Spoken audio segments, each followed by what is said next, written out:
নারে তাকবীর। আয় আল্লাহর বান্দারা, আপনাদের খেদমতে আরজ করতে চাই, কোরআন আমরা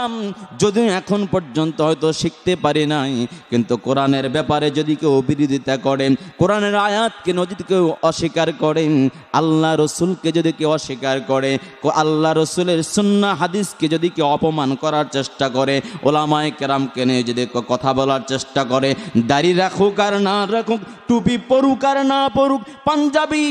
থাকুক আর না থাকুক, 5 ওয়াক্ত নামাজ জামাতের সাথে আদায় করতে পারুক আর না পারুক, কোরআনের বিরুদ্ধে, সুন্নাহর বিরুদ্ধে, রসুলের বিরুদ্ধে, মুসলমানের বিরুদ্ধে, ঈমানের বিরুদ্ধে, মুমিনদের বিরুদ্ধে, ওলামায়ে কেরামের বিরুদ্ধে, মসজিদের বিরুদ্ধে, আলেমদের বিরুদ্ধে, মাদ্রাসার হুজুরদের বিরুদ্ধে যেই বেয়াদব কোন নাস্তিক যদি কথা বলেন, বাংলার তাওহীদি জনতারা